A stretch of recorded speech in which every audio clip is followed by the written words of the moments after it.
کہتے ہیں کہ 2018 میں اگر ہوتا بلاک چین یعنی ٹیکنالوجی ہوتی تو شاید RTS نہ بیٹھتا، یہ بھی کہا جاتا ہے کیونکہ ڈی سینٹرلائزڈ ہو جاتا سب کچھ. ہاں جی، ڈی سینٹرلائزیشن فیوچر جو ہے نا آگے، future of finance. Block chain technology میں ایک اور چیز ہے کرپٹو کی طرح، وہ ٹوکنائزیشن ہے کہ جی آپ کا پلاٹ خالی 2 کروڑ روپے کا.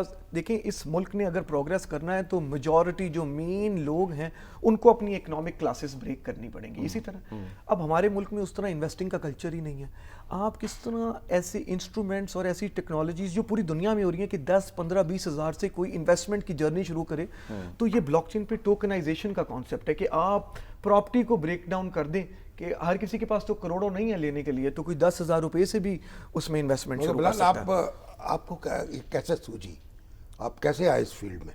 جی میں تو تقریباً 2017 سے بٹ کوائن اور کرپٹو کے اندر ہوں. تب جب لوگ اس کو منی لانڈرنگ سمجھتے تھے اور اس کو سمجھتے تھے کہ یہ سارا اس چیز کے لیے، بٹ اتفاقاً چلے آئے یا سوچ سمجھ کے؟ دیکھیں میں ٹیکنالوجی میں ہوں، اور ٹیکنالوجی میں جو لوگ ہوتے ہیں ان کو نئی چیزیں سیکھنے کا اور ایکسپیریمنٹ کرنے کا عادت ہوتی ہے. اور یہ تب سے جب یہ 6,000 5,000 کا تھا تو میں تب سے لوگوں کو کہتا تھا کہ اس کو خرید لیں، یہ ایک ڈیفلیشنری ایسٹ ہے.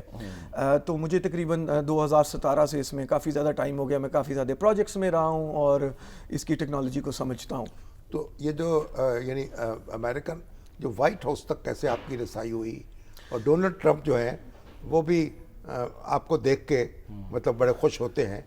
جی میں کرپٹو میں کافی زیادہ پروجیکٹس کو ایڈوائز کرتا ہوں، اور اس میں ایک پروجیکٹ ایسا بھی ہے جو US کا سب سے بڑا پروجیکٹ ہے، اور جن کو میں 1.5-2 سال سے ایڈوائزری جن کے ساتھ میں کام کر رہا تھا. اور میں ایک اور مسکنسیپشن ہے یہ کہ جی بٹ کوائن منی لانڈرنگ کے لیے یا بٹ کوائن کرپٹو سے ہوتا ہے. یہ بھی کانسیپٹ ہے کہ جو شدت پسند تنظیمیں ہیں وہ بھی اب اپنی جو فنڈنگ ہے وہ اس کرنسی کے ذریعے کر رہی ہیں. میں یہی بتانا چاہتا ہوں کہ کچھ بھی کرپٹو اور بلاک چین پہ ہو وہ سب ٹرانسپیرنٹ ہوتا ہے. آج بھی 1% سے کم ٹرانزیکشن جو غلط ہیں وہ کرپٹو کے تھرو ہوتی ہیں، کیونکہ کرپٹو ایک پبلک لیجر ہے، ہر کسی کو پتا ہے کہ کون سی ٹرانزیکشن کہاں پہ جا رہی ہے، جس کی وجہ سے سب کچھ ٹریسیبل ہے. آج بھی منی لانڈرنگ اور یہ غلط جتنے کام ہیں یہ کیش میں سب سے زیادہ ہوتے ہیں. تو اس کا مطلب یہ ہوا کہ جو لائسنس یافتہ کرپٹو ٹریڈرز ہوں گے مستقبل میں وہ پابند ہوں گے کہ وہ حکومت پاکستان یا قانون نافذ کرنے والے اداروں کو ان لوگوں کا ڈیٹا پرووائڈ کریں یا FBR کو بھی پرووائڈ کریں. اس میں AML اور KYC، اس میں اینٹی منی لانڈرنگ، یہ جس طرح بینکنگ سیکٹر ہے آپ سمجھے اسی طرح کا ایک نیا سیکٹر شروع ہو گیا جس کو ڈیجیٹل ایسٹس کہتے ہیں. تو وہی ساری ریگولیشنز اس میں ہیں، وہی مانیٹرنگ کی چیزیں ہیں. کوئی ایسی چیز نہیں ہو سکتی کہ جو آپ پکڑ نہیں سکتے اس میں. اور اگر آپ سمجھیں کہ ہم سب امریکہ کی طرف دیکھتے ہیں، کوئی بھی نئی ٹیکنالوجی ہو یا کوئی بھی نئی دوائی ہو یا آئی فون ہو، جب امریکہ کہہ رہا ہے کہ ہم نے ایک پورا ریزرو بنا دیا اس کے لیے، اور ہم سمجھتے ہیں فورٹ ناکس کا لفظ یوز کیا تھا ڈونلڈ ٹرمپ نے کہ فورٹ ناکس بنائیں گے ہم، اس کا فورٹ ناکس بنائیں گے، اور انہوں نے کہا ہے کہ ہم فیوچر آف فائنینس کو کرپٹو اور ان ساری ریلز پہ لے کے آئیں گے. کہ کیوں ہے 5 دن کے بعد مارکیٹس بند ہو جاتی ہیں، یہ 24 گھنٹے چلنی چاہیے. اور یہی کانسیپٹ آف منی ہے، یہ 21ویں صدی کا آپ سمجھے بینکنگ سٹرکچر ہے. اور اس کے لیے جو یہ کہا جاتا ہے کہ جی ڈیٹا مائننگ سینٹرز جو بنیں گے اس کے بجلی استعمال ہوگی، تو پاکستان نے کہا کہ جی 2000 میگا واٹ اضافی بجلی کرتے ہیں. اس پہ IMF کا ظاہر اعتراض آیا، اس میں بات چیت کہاں تک پہنچی؟ دیکھیں اس پر اور ابھی تک کوئی ہوا ہے ڈیٹا مائننگ سینٹر یا AI سینٹر ہم نے بنایا ہے؟ میں بتا دوں کہ جی بھوٹان کا 38% GDP بٹ کوائن مائننگ سے آتا ہے. ایتھوپیا نے اگر پچھلے سال $2 بلین اپنی ٹریجری میں ڈال دیا ہے، پورے امریکہ میں بٹ کوائن مائننگ ہو رہی ہے. تو ہم کیوں اینڈ میں رہیں اور ہم کیوں کوئی چیز نہ کریں؟ ہمارے پاس ایکسیس الیکٹریسٹی ہے، اس پہ ہم ایک پیمنٹ کرتے ہیں. اگر ہم اس چیز کو جو ضائع اس کو ہم بٹ کوائن مائننگ میں لگا دیں، اور یہ وہ ایسٹ ہے جس کی پرائس پچھلے 10 سال میں بٹ کوائن سے زیادہ اپریشیٹ کوئی ایسٹ دنیا کا نہیں ہوا. آپ گلوبل مارکیٹ اٹھا کے دیکھ لیں، کچھ بھی دیکھ لیں، اور اس کی ٹریجیکٹری یہی ہے کہ USA میں وال اسٹریٹ، نیسڈیک، یہ ساری کمپنیز اب بٹ کوائن اپنی بیلنس شیٹ پہ لے کے آ رہی ہیں. وہ 410 جو ان کے پینشن فنڈز ہیں اس سے خریدنے. تو ہم نے ہمیشہ ہر چیز میں پیچھے ہی رہنا ہے. تو آپ کیا دیکھتے ہیں فیوچر جو ہے، یعنی کس حد تک پاکستان کی اکانومی جو ہے اس میں یہ امپرومنٹ ہو سکتی ہے؟ دیکھیے شامی صاحب، میرے لیے تو یہ ہے کہ پاکستان کا فیوچر اس وقت 2025 ایک ایسا سال ہے جہاں پہ ساری آرٹیفیشل انٹیلیجنس نے ہر کسی کو نیوٹرلائز کر دیا. یہ ہم جیسی قوموں کے لیے بہت اچھا ہے جن کے پاس، اور میرے حساب سے جو فیوچر ہے نا، یہ GDP اور یہ ہر چیز میں آرٹیفیشل انٹیلیجنس اور ایمرجنگ ٹیکنالوجیز آئیں گی. اور ہمارے پاس یوتھ ہے. دیکھیں یا ملک قطر کی طرح ہے جن کے پاس تیل ہے، یا سنگاپور کی طرح جن کے پاس ہیومن ریسورس ہے. ہمارے پاس ہیومن ریسورس ہے, ہمارے پاس یوتھ ہے. اگر ہم ان کو ٹھیک ڈائریکشن اور پالیسی دے دیں گے تو یہاں سے ملٹی بلین ڈالر کرپٹو کے اسٹارٹ اپس اور آرٹیفیشیل انٹیلیجنس کے اسٹارٹ اپس کیوں نہیں نکل سکتے؟ پاکستان بھی کوئی, کیونکہ ظاہر ہے کرپٹو کرنسی تو کوئی بھی, آپ بھی لانچ کر سکتے ہیں, میں بھی کر سکتا ہوں, شامی صاحب بھی کر سکتے شامی ہیں. صاحب بھی. تو مگر پاکستان کے پاس ایسی اسکلڈ مین پاور موجود ہے. دیکھیں پاکستان کا یوتھ پرمیشن لیس ہے.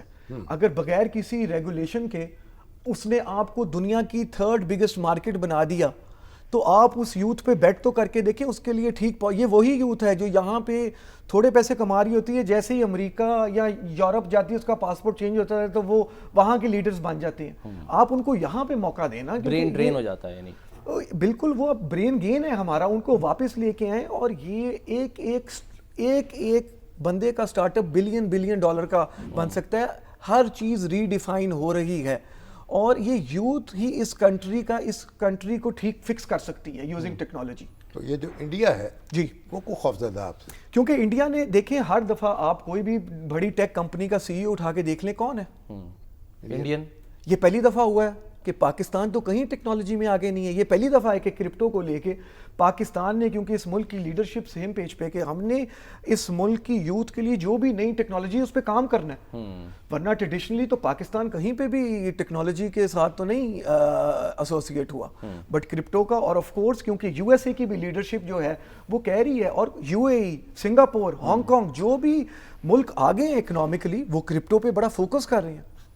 تو یہ آپ کے والد جو ہیں ثاقب صاحب, ہمارے پرانے دوست ہیں جی, یہ ان کا ویژن تھا یا آپ خود ہی آپ اس میں چل پڑے اس طرف؟ یہ ان کا ڈنڈا تھا جو ہے, اور ڈنڈے والی قوم ہے. ہاں یہ جو ہے ان کا, انہوں نے آئی تھنک کہ میرا سارا کریڈٹ والد صاحب کو جاتا ہے. ان کی تربیت انہوں نے ہمیشہ بڑا ہمیں اسٹرکٹلی کہا اور کہا ہے کہ فوکس کریں زندگی میں. بٹ آئی تھنک کہ اس میں اللہ کا بڑا کرم ہے کہ ہم اس ٹیکنالوجی میں. کہاں پڑھے آپ؟ جی میں لنڈن اسکول آف اکنامکس سے میں نے ماسٹرز کیا ہوا ہے, اور میرا بیچلرز بھی کوئین میری سے ہے, اور میرا masters he innovation and entrepreneurship میں ہے, اور جس میں ہمیں بتا دیا جاتا ہے کہ جو بندہ کہے کہ مجھے سمجھ ہے وہ زندگی میں آگے نہیں جا سکتا. آپ ہر وقت سیکھ رہے ہوتے ہیں. اور پھر یہ 2025 میں اس وقت اگر کوئی خود پیسے نہیں کما رہا تو اس کی اپنی غلطی ہے, کیونکہ جن قوموں میں نے اس دنیا میں ترقی کی ہے انہوں نے اقرا کے کانسیپٹ سے کی. آپ دیکھیں اگر یورپ آگے گیا تو وہ پرنٹنگ پریس کی وجہ سے گیا, امریکہ آگے گیا وہ انڈسٹریل ریولوشن کی وجہ سے آگے گیا.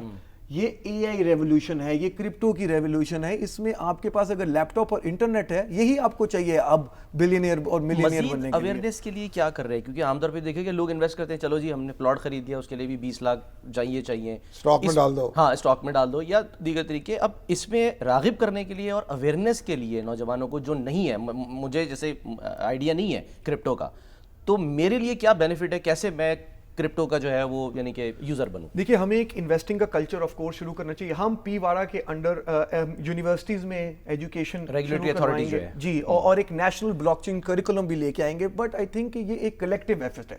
یہ ایک نیشن, ایک اسٹیٹ کے لیول پہ ہمیں انویسٹنگ کے پروڈکٹس اور انویسٹنگ کا کلچر لے کے آنا چاہیے کہ فائنینشیل فریڈم اور کانسیپٹ آف منی. میں السالوادور گیا, وہ 8 سال کے بچے کو بتاتے ہیں کہ جی یہ پیسہ کیا چیز ہے. یہ بڑا ضروری ہے میرے حساب سے ہمارے کلچر میں بھی بتانا, کیونکہ یہ ریالٹی. اور جب تک پاکستان کی اکانومی اور اکنامک مسل نہیں بنے گا, آج کل کی diplomacy is all about I think کہ اکنامک انٹرسٹس. اور جو آرٹیفیشیل انٹیلیجنس ہے, یعنی اس کی اپلیکیشن آپ کس حد تک دیکھتے ہیں پاکستان میں؟ دیکھیں میرے حساب سے پاکستان کا ہر مسئلہ آرٹیفیشل انٹیلیجنس سے حل ہو سکتا ہے, کیونکہ نہ اس نے کسی کی سفارش لینی ہے اور اس نے وہ چیز پروڈیوس کرنی ہے جو لیٹسٹ ہے. تو وہ بڑی مشکل ہو جائے گی. دیکھیے ایگریکلچر سے ہمارے جو بیٹھے ہیں بڑے بڑے بن کے جگہ جگہ پتھر بن کے بیٹھے ہیں, کرتا دھرتا, ان کے ہاتھ سے تو نکل جائیں گی چیزیں. دیکھیں آرٹیفیشل انٹیلیجنس انسان سے کافی بہتر ہے اور ڈیٹا کی بیسڈ پہ ہے. تو آپ کی جتنی گورننس ہے, اور آپ پریڈکٹ کر سکتے ہیں آرٹیفیشل انٹیلیجنس, آپ کو جو نظر نہیں آ رہا اس کو دیکھنے پہ آپ کو اکوپ کر سکتی ہے. ہم سب چیٹ جی پی ٹی کے یوزر ہیں. دیکھیں چیٹ جی پی ٹی نے 1 سال میں وہ اڈاپشن لے لی ہے جو انٹرنیٹ کو 10 سال لگے آتے ہوئے. تو آرٹیفیشل انٹیلیجنس آگے اگلے 5-10 سال اگلی ہر چیز ہونی ہے آرٹیفیشل انٹیلیجنس پہ اور ڈیٹا پہ. حکومتوں کے لیے, حکمرانوں کے لیے خطرہ ہے یا ان کے لیے یہ ہیلپ فل ہے آرٹیفیشیل انٹیلیجنس؟ آرٹیفیشیل دونوں چیزیں ہیں. اگر آپ اس کو اپنا اسٹرینتھ سمجھ کے چلیں گے تو یہ ہمارے ملک کی تقدیر بدل سکتی ہے. اچھا. اور یہ بہت بڑا خطرہ بھی ہے, کیونکہ اگر آپ اس کو یوز نہیں کریں گے, یہ اسی طرح ہے جس طرح بجلی تھی. جب 150 سال بجلی پہلے جہاں جہاں پہ بجلی چلی گئی ان ملکوں نے ترقی کر لی. آج بھی آپ دیکھ لیں جس علاقے میں بجلی نہیں ہے وہاں پہ ترقی نہیں. آرٹیفیشیل انٹیلیجنس بھی وہی ہے, جہاں جہاں پہ یہ چلے جائے گی وہاں پہ پروگریشن آ جائے گی. انسان کی ضرورت بھی کم ہو جائے گی. پھر میں آپ کو بتا رہا ہوں کہ جو جی ڈی پی کا کانسیپٹ ہے, جی ڈی پی کس چیز سے بنتی ہے؟ پروڈکشن آف لیبر سے بنتی ہے. لیبر تو آرٹیفیشیل انٹیلیجنس نے آ کے چینج کر دی ہے. جہاں پہ ایفیشنسی تھی, جہاں پہ انسان اتنا ٹائم لگتا تھا, وہ تو اب آرٹیفیشیل انٹیلیجنس تو پورا ملک, پوری دنیا کا آرڈر ری ڈیفائن ہو رہا ہے اس انوینشن سے. جس طرح لائٹ بلب مومنٹ تھا, جس طرح جہاز چلنا شروع ہوئے, جس طرح کوئی بھی انوینشن ہوئی, یہ بجلی کے بعد سب سے بڑی انوینشن ہے آرٹیفیشیل انٹیلیجنس, اور اس کے ساتھ ساتھ کرپٹو.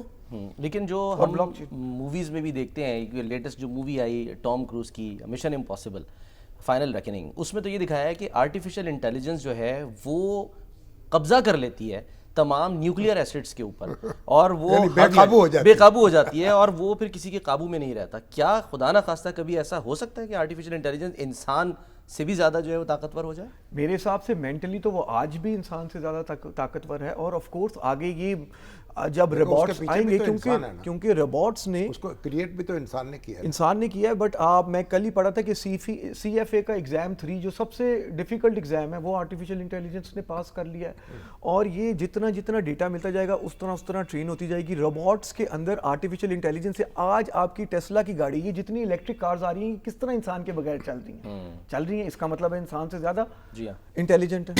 تو یہ ایک ریالٹی ہے, اور اس لیے ہر بندے کو اس کے لیے تیاری پکڑنی چاہیے اور دیکھنا چاہیے کہ ہر انسان اپنی زندگی کس طرح بہتر کر سکتا ہے انٹلیکچولی اور فائنینشلی ان ٹولز کو یوز کر کے.